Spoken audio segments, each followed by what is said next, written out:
Bob Bardwell. I'm from Stewartville, Minnesota, and I'm certainly honored to be called by Tara and asked to be a part of her Heal retreat coming up here in October. We've only known each other a few months, but we've had some great conversations, and she asked me to be a part of it for her Heal retreat here, and I'm honored with that. The name of my presentation, I'm calling it The Marathons of Life. I'll back up. First, the word healing. You know, I think about that word. It's something that we deal with every day. Whether we're healing from a scratch, you know, or our body needs healing, it's broken, or a relationship or a job, life goes on. Every day we need some kind of healing. And we know the great healer is the one who created us. It's Jesus Christ. He is the healer. And so the things I'm working on today, healing, I got them right now in my life, each and every day. Anyway, I've entitled my presentation today called The Marathons of Life. I wrote a book some 20 years ago called The Marathons of Life. There's a picture of it there. And that's actually a picture of me doing the Boston Marathon. I was injured in 1973 in a heavy construction accident about 30 miles from home. So I'm a T12 paraplegic the last about 47 years. Anyway, I was blessed early on to get started doing marathons, and over a 20-year span I did 100 of them. So I've entitled my presentation today too, called The Marathons of Life. There are a lot of parallels, by the way, between running a marathon, wheeling a marathon, and life's marathon. Let me explain a couple of the parallels. Well, they both have a starting line, that's for sure. They also have a finish line. But you know, during a marathon, you encounter several things. You get going, and I always say it takes two things for sure to finish a marathon. The first one is called a focus. A lot of distractions nowadays. A lot of things in running a marathon to distract you from keeping your focus and going forward. That's the same way in life, even in healing, is keeping our focus. And the next one is called pacing yourself. Oh my, what an age in which we live of rush, rush, rush, go, go, go. But you don't finish a marathon if you rush it. You pace yourself. And that's also true in life. If you're waiting on something, give God time and He'll get you there. Marathons also have headwinds. Oh my goodness, having done 100 marathons, I've been in strong headwinds. Oh my, you're down to 5 miles an hour. You can't only move. Well, the wind's blowing in your face.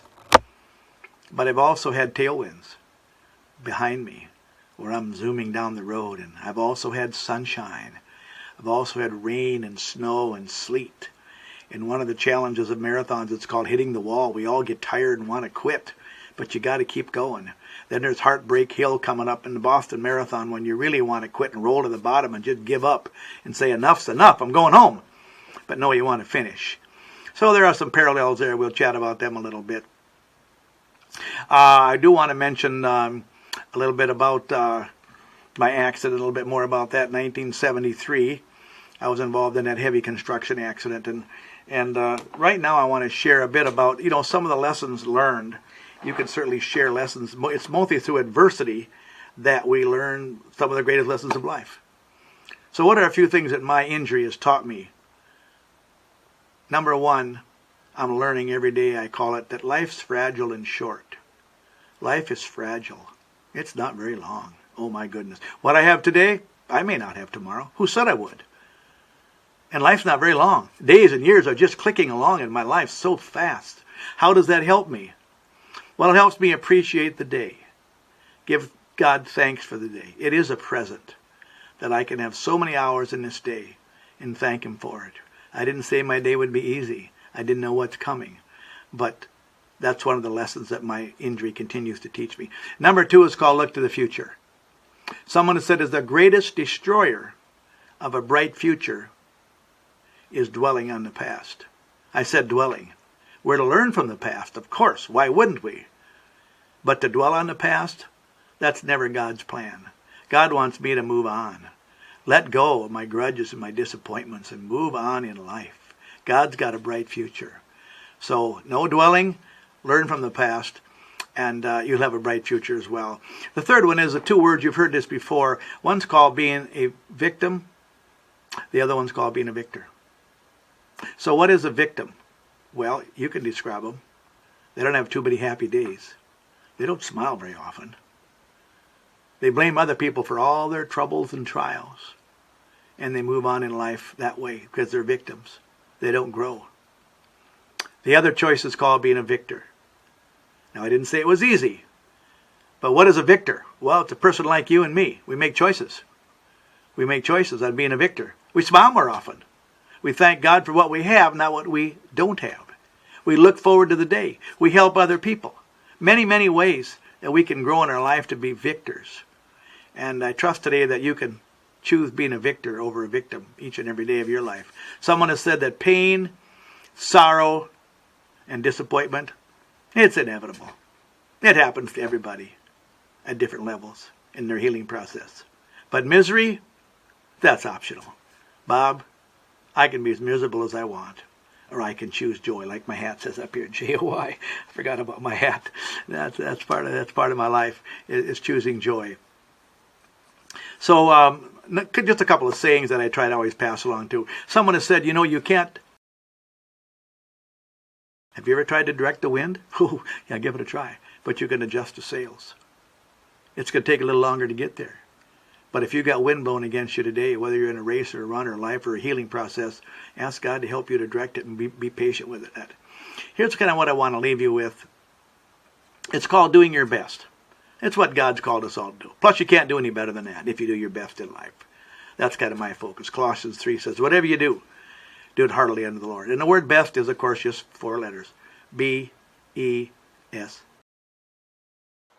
B stands for bloom where you're planted.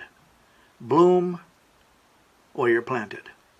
That means right now, you are planted somewhere. You are to bloom. You're to bring forth fruit.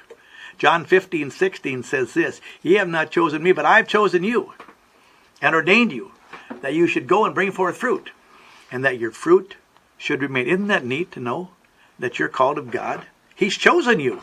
You ever think of that? He's chosen you just who you are right today to be fruit, to bring forth fruit. And that's pretty cool. That's part of doing our best, is blooming where we're planted. Because let me tell you something. When you wake up discouraged, your day's over. Why wouldn't it be? You can't do a thing when you're discouraged. It's called encouragement. How do you tell if someone needs encouragement? Tell me, if they're breathing. If they're breathing, people need encouragement. How do you encourage someone? I don't know. Pat in the back, email, listening ear, prayer. Many, many ways to encourage people. It means to uplift them a bit and give them some hope. Encouragement to me, with God's help, I got a little saying. It says, God's helped me go from heartache to hope, misery to mercy, and the list goes on. I would not be speaking to you today if it wasn't for the many, many people who have encouraged me along my journey and helped me move forward. Philippians 4:13 says, I can do all things through Christ who strengthens me. I used to have a patch at the back of my racing wheelchair, which that's not I'm sitting in, but anyway, that's what it said. I can do all things through Christ who gives me the strength. E is encouragement. Let's move on, doing our best. B, bloom where you're planted. E, encouragement. S, are you ready? Stick to it. Oh my. Another big long word for that, it's called perseverance. You won't know what that's about. I know what it's about. When in the marathons, if you don't have perseverance, you're over. You might as well not even show up at the starting line. And it's no different in life, in your life right today. God's asking you, I'm asking you, are you willing to persevere? Are you willing to give it some more time?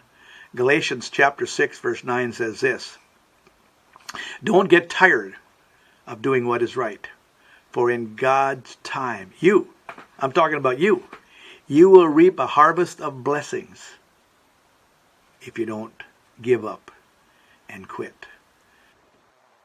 Isn't it? Wheelchair when I'm get finished, what it says down there about not quitting. That's one of my little messages down there. So S is stick to it. Boston Marathon, you're climbing Heartbreak Hill. You're at mile 22. And you're exhausted and you're tired. Whew! You want to let go and roll to the bottom. And people are standing along the way saying, come on, you're going to get there, you're looking good, you're almost to the finish line. They got all these things to help you get to the top. But sticking to it. So maybe you got a friend praying for you right now. Maybe you got a grandma, you got a neighbor, you don't even know about them. And they're helping you with your trials and your tribulations. They want to bring a smile to your face and see your life uplifted and encouraged. B, bloom where you're planted. Have you asked God to help you do that? Bring forth fruit. E is encouragement. Say a word of encouragement to someone and it'll come back to you. S is stick to it. It's called perseverance. My illustration there, and before I get to T, I run the Ironwood Springs Christian Ranch here just out of Rochester. By the way, we hold the largest wheelchair sports camp in America. Check us out. IronwoodSprings.com when I'm thinking of it.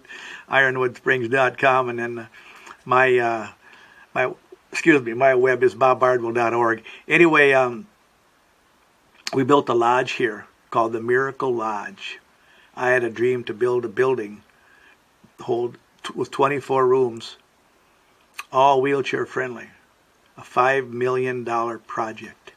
How do you start? Well, you wait till it's down here, till God leads you forward. 9 years later, folks, 9 years later, we finished it. Over 50,000 volunteer hours helped us persevere and stick to it. Wow, it's a testimony. You can see it on our website, ironwoodsprings.com. Okay, we're down to the last letter of best. Do your best. It's T. T stands for thanksgiving. Thanksgiving. I always say when you accomplish something, when you reach your goal, there's always two to give thanks. God and others. Always two. You never do it on your own. You might think you do, but no, you don't.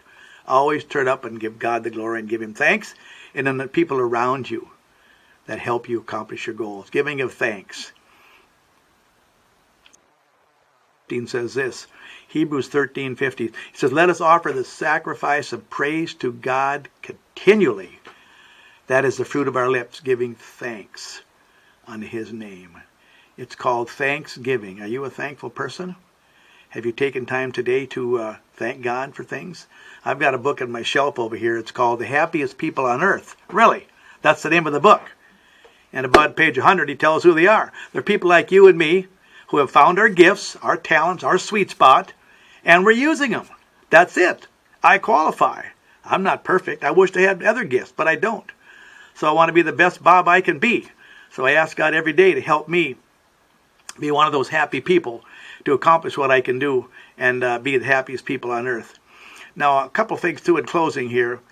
My whole life is a story of I didn't see it coming. I didn't see it coming. But God. My whole life. My accident, of course I didn't see that coming. A divorce, I didn't see that coming. Having triplets born, I didn't see that coming.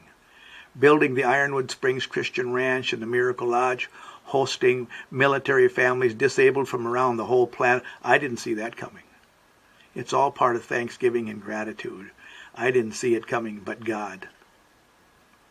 There's a proverb, one of my favorite proverbs. It's several times in the Proverbs, and you can look it up for yourself. And it's not a mistake. It's repeated 3-4 times. It says this, a happy heart, a grateful heart is a good medicine. That's what it says. Are you smiling today? Do you have a happy heart? Did you take your medicine yet? If you haven't, stop right now and take your medicine. Turn your attitude around. Ask God to help you be grateful. Look at the good side. One of my things that I try to focus on now in my life as the years roll along, it's called, I try to follow ABC. It's pretty simple, ABC. We all know what ABC is. A stands for attitude. Attitude kind of trumps everything. Good attitude, bad attitude. The list goes on in attitudes. And I ask God every morning when I get up to help me have a good spirit and a positive attitude. That's A. Got A down, attitude. B is bark less and wag more. Do you hear that one? Bark less and wag more. I'm still barking a lot. I know, it's what it is. But I'm working on it, just like you should too. That has to do with our conversation. That my words should be, every day my words should be true. They should be kind. They should be nice. Every day in my life is the words that I speak. And C, ABC, C, it's called Count Your Blessings. Count your many blessings. There's a song out there called Count Your Blessings. Have you counted your blessings today? Well, maybe you have, maybe you haven't. Well, let's see. You saw my book, The Marathons of Life. I just recently published a book here called 15,565 Extra Days and Counting. That's the number of days from my accident till the book went to the publisher. So I got that out there. That's what that is. If you want one of those, you can check it out or check my website out. And then I got a little thing here about speaking that I do. Right here, it's called Top of the World. I'm up on top of the Grand Canyon. And then if you'd like one of these, I can send you one of these. It's my little story in a little pocket-sized pamphlet. It's called For When I'm Weak, Then Am I Strong. I'm going to try to back up here a little bit and show you my chair here, if you can see it, on each side of my wheelchair. This side right here, it says what? It says, don't quit and finish strong. Did you get that one? Don't quit and finish strong. That's for you, right today, not to quit, to finish strong. God will get you. The other side says this. If you can read that, right there. One nation under God. One nation under God. As we see our nation being divided today in so many ways, it's so painful for me to see that.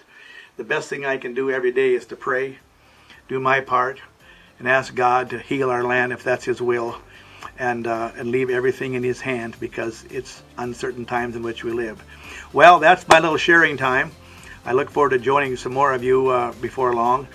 And the marathons of life. Bloom where you're planted. Be an encourager. Stick to it. And give thanks. God bless you. Take care. We'll catch you later.